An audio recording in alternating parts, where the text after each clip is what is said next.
Yesterday, Warren Buffett with Liz about the problems that have plagued Wells Fargo, which happens to be Berkshire Hathaway's biggest stock holding, after the company continues to deal with that fallout from creating as many as 2 million unauthorized bank accounts and credit card accounts. All of this as President Trump has put the big banks kind of back into the spotlight, raising the possibility of breaking up the banks and reinstating Glass-Steagall. Congressman Blaine Luetkemeyer is joining us now on the House Financial Services Committee. And Congressman, good to see you. Mr. Buffett is speaking essentially about the idea of what the bank could do, what can be done in private industry to prepare yourself for a bad situation like this. But what about government's role in this? Quite simply, should we, quote unquote, break up the banks? Well, I think right now the president is floating some issues. He and Secretary Mnuchin are looking to try and begin a discussion on how you better administer to all the different functions that banks have right now. And the big guys are pretty big. They've got a lot of different functions in them. And do you keep them together? Do you break them up? Do you enhance them? Do you downsize them? That's a discussion he's trying to have.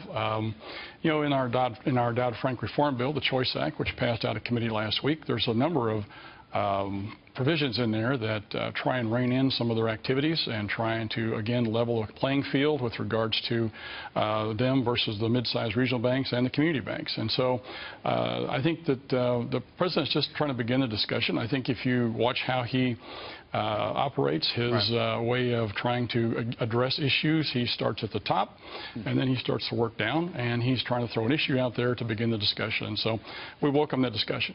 As you were speaking, we showed some numbers that were quite dramatic. Some of the banking stocks and their performance since the election. They have largely run up, as you know, under the assumption that the administration's policies would be friendly to their industry, that there would be, for example, fewer regulations. You use phrases like level the playing field and make sure that, you know, that the things that they're doing are fair and that kind of thing. Some on Wall Street would look at that and say, hey, wait a minute, will this make it more expensive for us to do business? How does it all shake out, do you think?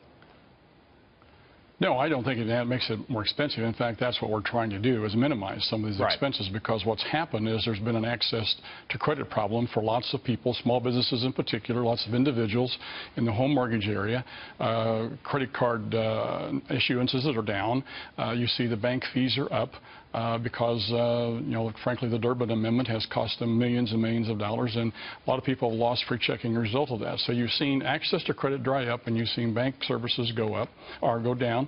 And the cost of those services go up. So, I mean, we've got a situation where Dodd-Frank has done just the opposite of what it was intended to do, which is try and rein in the big guys. Instead, it's codified them, made them bigger, and in fact, you wind up with where we're losing one small community bank or credit union a day. So you're losing banks instead of helping them. You know, it's over and over and over. There's just a lot of things within Dodd-Frank. The overregulation of the industry is phenomenal, quite frankly. This Dodd-Frank Reform Act that I believe you referred to, called the Choice Act, right, that is passed through committee, this differs in what way, say, and, you know, some people are watching, maybe students of history, and I think use Glass-Steagall as kind of a benchmark for all of this and say, boy, that's how it used to be, this is how it is. It differs from it the way it was way back then. How?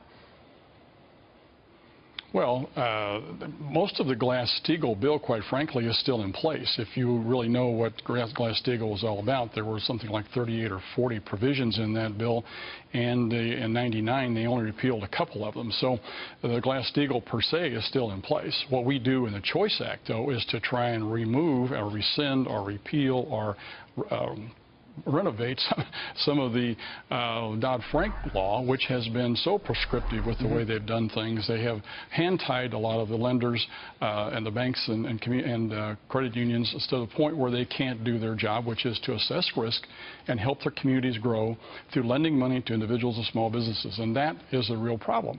Do you separate their trading businesses from all that still? Do you look to separate, finally, their trading businesses from that, the money that they make for themselves?